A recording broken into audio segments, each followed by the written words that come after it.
Ghost Code Magazine welcomes in Lisa Mann of Hey, White Crone and multiple other projects. How are you doing, my friend? I'm doing all right, man. I'm so glad you're doing all right. What a time to be alive. What a time we have had. It is great to see you on these interwebs and on these with this technology, Yeah, because we are far apart, distance, but not in our hearts. You have a marvelous new single coming out, an incredible, and I mean incredible cover of Ronnie James Dio's Stargazer. It's one of the best songs ever. You have done a fantastic job. Ronnie's birthday would have been coming up in about a week and a half. This will probably run after that, but July 10th would officially have been Ronnie James Dio's 79th birthday. And wow. it sucks that he is not here anymore. But Yeah, what a great cover. Obviously, I don't have to ask why you were inspired to cover Dio. He's clearly factors into your music, especially White Crone. yeah, definitely. I mean, I saw Dio, I was just a little sprig of a thing. And I'm a woman of a certain age. I got to see Dio when they did the Holy Diver tour in some small clubs, and they came to the Starry Night in Portland, Oregon, which is like crazy. It's just crazy that they played this small theater. And my mom was a fan of Dio. She loved singers. My mom loved singers. She raised me on like Barbara Streisand and Judy Garland and Melissa Manchester and stuff like that. So she loved Ronnie James Dio too. And yeah, he was just a big influence. I sang along to all the Dio records and the Sabbath stuff, and love this Rainbow tune. And yeah, I just got a wild hair. I always wanted to cover this song, and I needed to find somebody, because usually what, like with the Poisoner, with the original White Crone album, I played almost all the guitars and I did the bass and the vocals, but I really wanted like a real guitar player. And I've wanted to work with my friend Alistair Green for quite some time. And he's a blues rock guitar player. He's phenomenal. He's been nominated for a bunch of awards, and great guy. And we've been talking about doing something. And so when I decided to record Stargazer, I was like, okay, got to have Alistair Green on board. And I've worked with Vinny Appice before, and I had to have him on board, of course.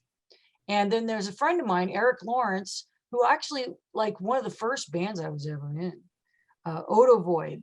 And so he and I go back to my teenage years. So I like to have somebody that's like, root me in my teenage metal days, because as I'm a blues artist by trade. That's what I do for a living, is play contemporary blues and R&B and a little Americana. But I love me some metal, so I had to do it. Right on. I love Vinny. I saw Vinny like right before the pandemic Oh, do the like Drum Wars show with his brother, yeah. and they did all the Dio stuff and they did all Sabbath stuff, and it was wild.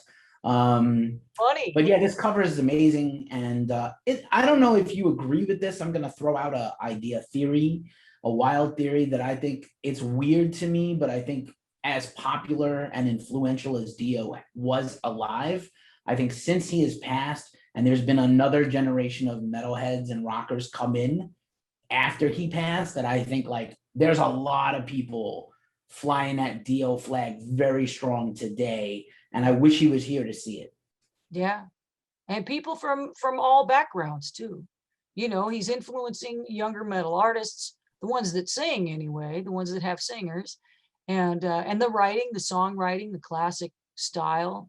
I'm glad that that's popular, and that's one of the reasons that I felt comfortable coming out with a metal project in 2020, is like, oh, okay, the shit I grew up with is back in style. Okay, that's pretty cool, traditional metal. But yeah, I think that voice just resonated with everybody.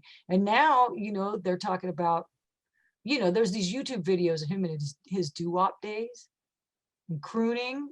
And it's like, I hope they clean that stuff up and re-release it, because I mean, he just had a voice for the ages. He was just one of the best singers who ever lived, frankly. So it was hard stepping in those shoes. I'll tell you, it's pretty ambitious. And I've gotten some comments online, like, who the hell do you think you are? You know, so I gave it my best. I'm not going to be able to do what he did. I got to give you a compliment. I think your best is amazing. And what you captured, first of all, there's a ton of Dio covers out there. There's a whole band, a Dio band currently that's doing Dio stuff with Ani Logan and Ripper. So like, everybody calm down with your comments. And I think as an artist today, you have to just insulate yourself a little bit from social media and comments and commenters. But on the flip side, I think you did a great job. You certainly did justice to the song and Ronnie. And what I love the most about the track is the subtle harmonies, because people don't often talk about Ronnie's ability to harmonize with himself. It is not just automatic that every singer knows how to harmonize. It is not something innate to a lot of people. It's actually, you have to learn how to do it. It's ear training more than anything else, as much as is vocally. And you did a fantastic job doing that, because it's very subtle on the track and he didn't do a ton of it. So when you do it, you killed it. Well, thank you. And you'll hear some what you'll hear is these guitar parts too. There's these really subtle little guitar parts in the background where he's harmonizing with me. And the keyboard player too. I thought he really knocked it out. It was risky too, because I hadn't worked with this guy in a long time. And I just basically called him sight unseen. And I said, dude, I want to work with you. And I got this memory of working with you and how killer you were. So, you know, I'm pretty happy with it. It's pretty similar, but it's different too. I reharmonized a few of the changes and stuff. And so, well, I'm glad you like it. That's all I can hope for, is that people will listen to it and like it. And I know it's a listen, man. It's 9 minutes long. It's long. It's longer than the original. So when people listen to it and they like it, I'm kind of like, it just gets right to my heart. It's like, I don't know, it's the most personal thing to me. That's all we artists really want. Just give us a listen, you know? There it is. We all started as fans, right? That's where we all, everybody that's a musical artist, you start loving music, you develop a love for it. Maybe you feel like you have some talent. You obviously spent a lot of time nurturing your abilities, but you know, let's all relax a little bit. It's a cover, it's a tribute, it's meant to be of service to the history of music and to Ronnie's memory. Everybody chill out with your feelings. I know that people love these artists and they love these songs like they were their children. If you don't like something, you can move along and find something else you like. You don't have to dog everything you dislike. You can just let it go. I know I have a hard time letting things go. I'm a critic, but also you have to just let things go, man. Yeah. Yeah. Well, there's a sacredness to some tunes. You know, there's a sacredness. You know, I'm known for singing Etta James At Last as well. So, you know, but people seem to enjoy that too. So. No small feat. Etta James, one of the greatest voices of all time, without a doubt. Oh, yeah. Etta, and she was unpaid and unheralded for a long time. Yeah. And then I think in the 80s, At Last got on a compilation and started to get put into movies and started to like a groundswell built. But you know, a lot of those 50s and 60s R&B and blues artists were not paid, and jazz artists never paid a dime, never made money. So I'm glad somehow, vis-a-vis, if she's gotten some royalties now, I hope so. But she did. She made a resurgence, you know, and she passed a few years ago, but she was working pretty close to the end. And she recorded a hell of an album of covers. She actually covered Welcome to the Jungle. You wouldn't believe it. I don't know if you heard that, but you wouldn't believe it. I'm all for it. I'm for it. I'd like to see, I would love Tony Bennett to do like a big rock covers album, because he just like got 300 records or something in his discography and he can do anything. But I love Etta James. I've been vibing. I love Billie Holiday, is one of my favorites ever. And that Hulu movie about her with the current jazzy R&B singer Andra Day as Billie, singing and acting, is unreal. Okay, I gotta check it out. I've been telling everybody I can. I'm working into every news story I can. I'm so stoked. The producer, her producer is Adrian Gurwitz from Baker Gurwitz Army. So even in this moment of where like there's a sort of popular pop jazz R&B singer doing a movie about one of the most iconic jazz singers Uh-huh. ever. She's being produced by a very famous rock guy. Yeah.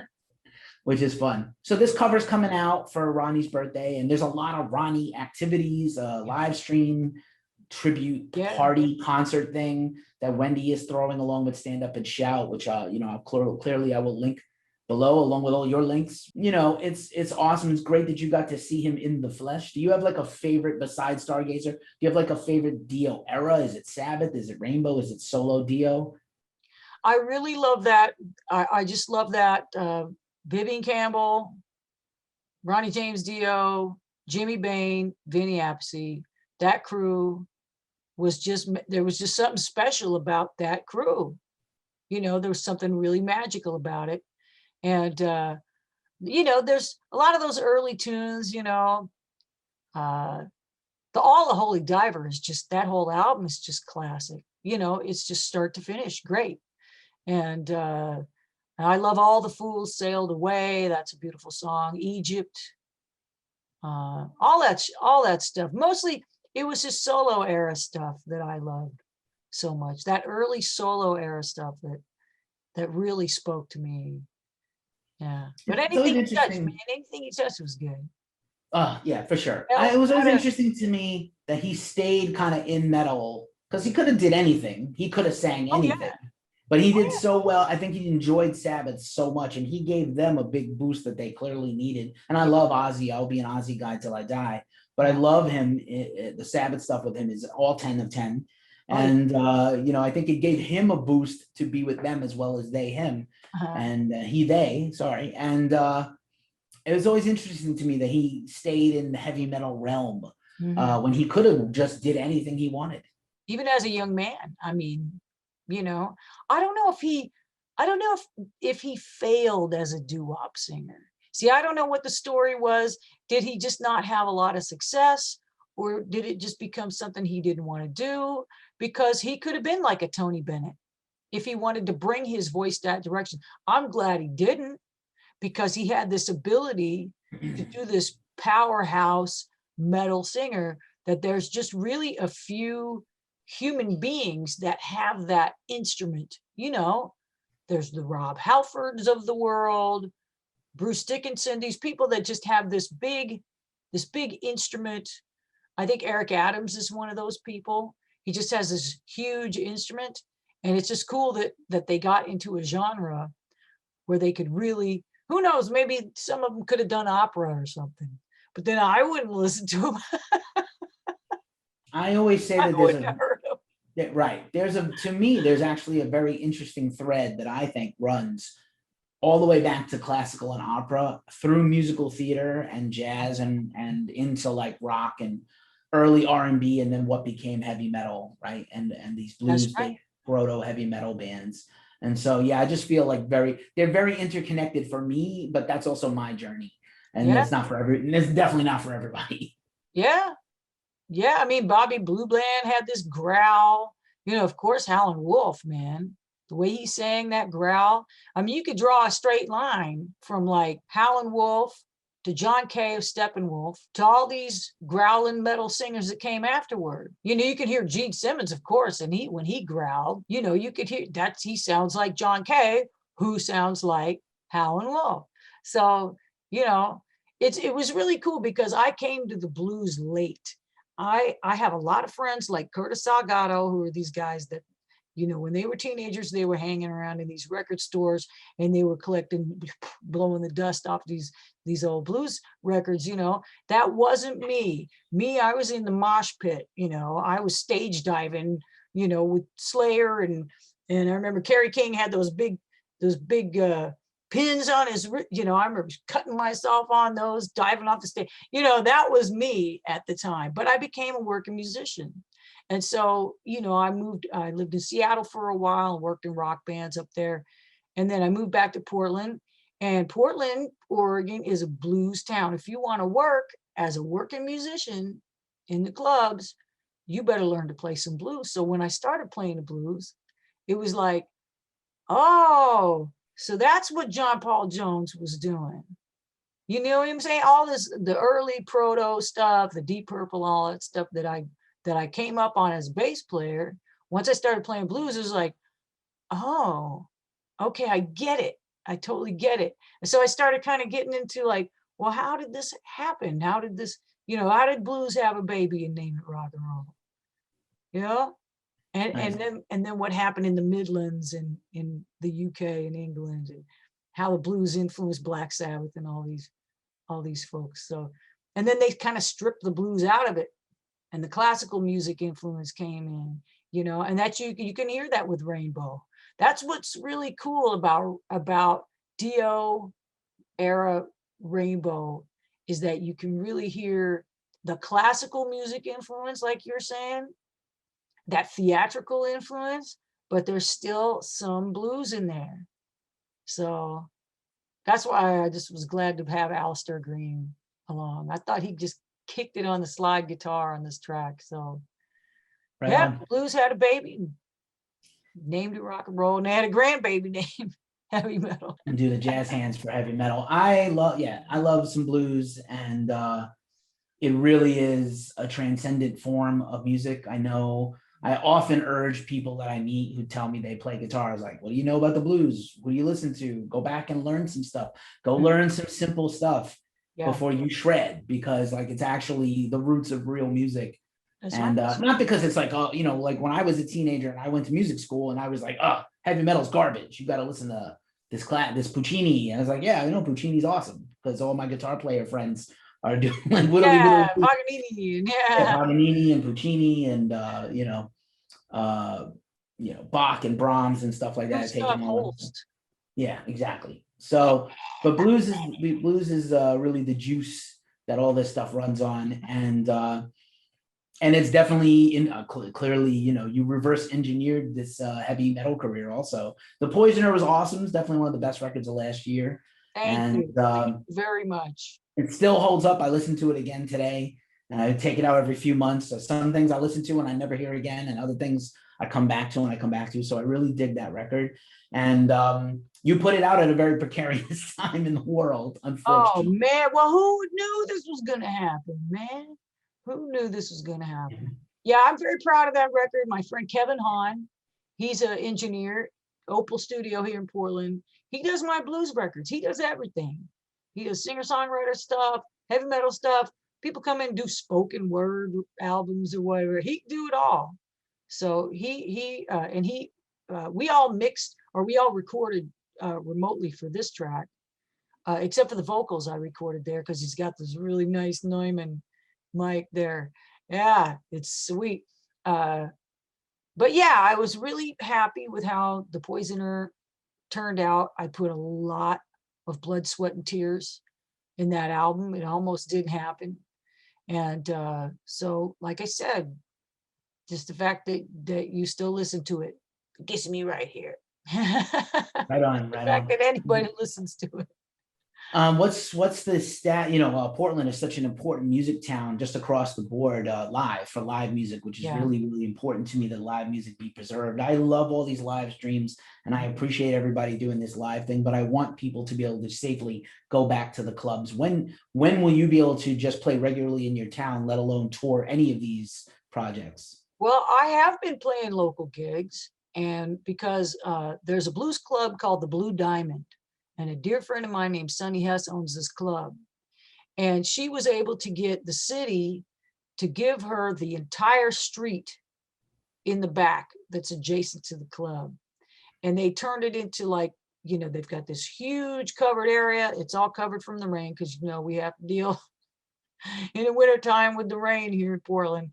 And he's got Christmas lights up and everything, a stage and everything. So I've been able to do some gigs.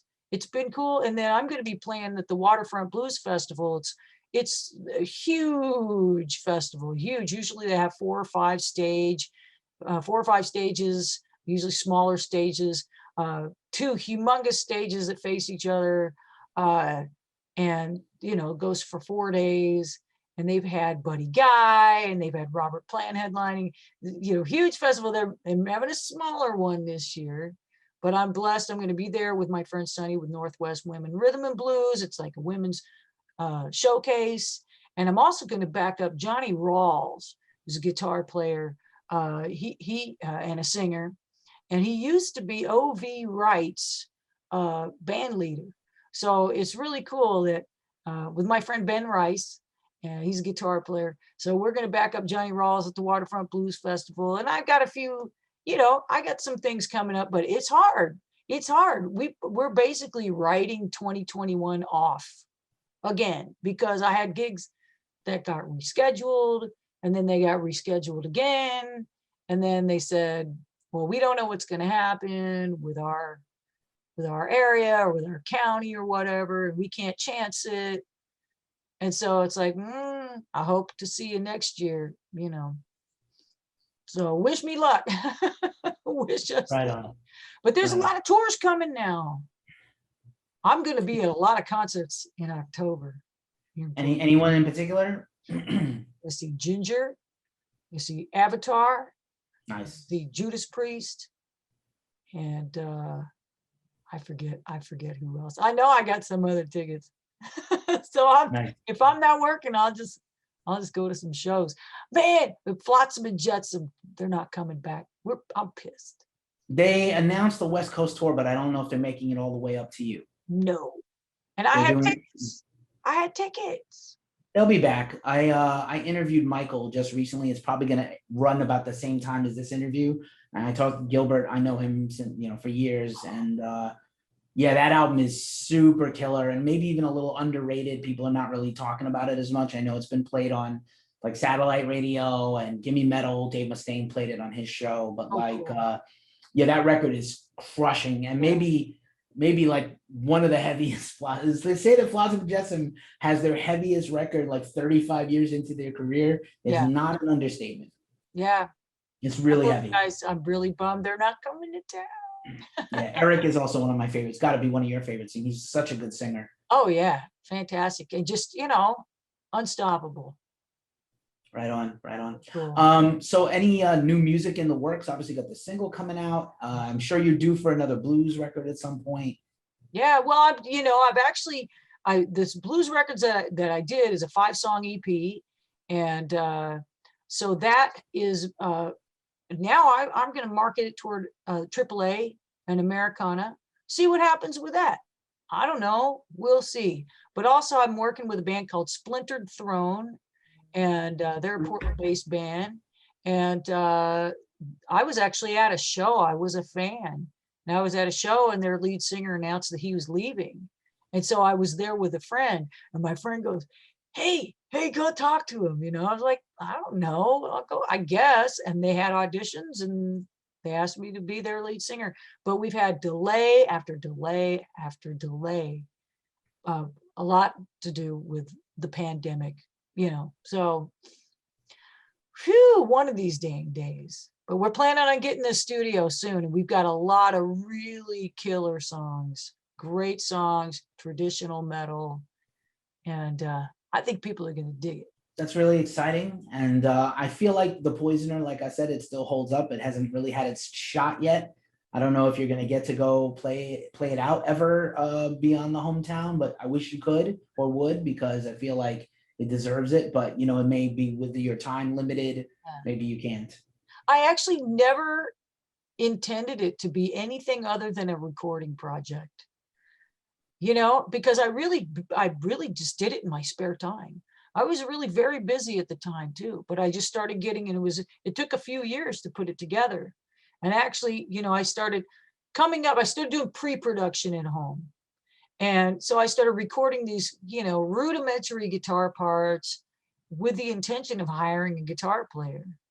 And then after a while, I was like, well, if I do that, then I'm going to have to teach this guitar player everything I'm hearing in my head. So I was like, why don't I just teach it to myself? So I just started YouTubing it, and so, cause I'm, vocals, bass, guitar. I don't even know if I could play bass and sing that stuff at the same time live. So I really just intended it as a recording project.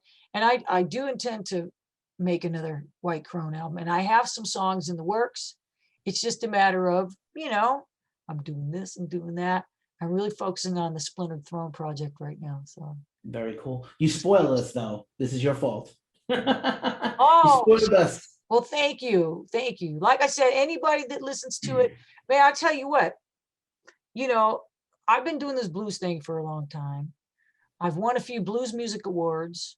I've just been nominated for another award for female blues artist for a Blues Blast award, which is pretty cool. Amazing.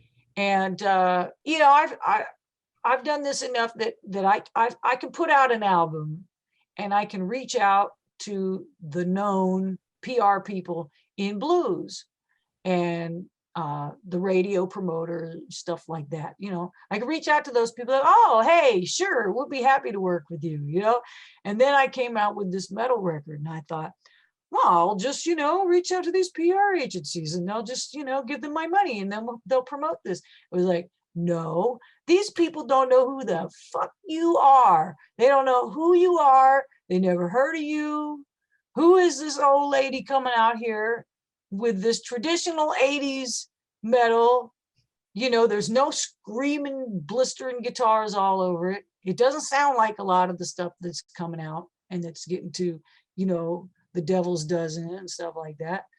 So it was a real wake-up call. I had to hunt somebody down. I had to, like, there was a PR guy who was actually having trouble paying his bills because of the pandemic. He was like, okay, I'll work with you. He's all the way in Australia, you know, but he got out to you. He got it out to so all these kind of underground metal places that were cool. You know, it wasn't the big, you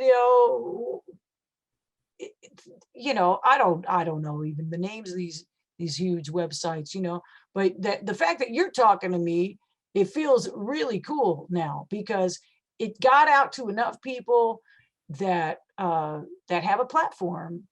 And so, like I said, when anybody listens to it, when people on Twitter, I get people on Twitter still saying, hey, I listened to this album again today and I really loved it. You know, it's just like, yeah, it feels good, especially after all the work and all the blisters.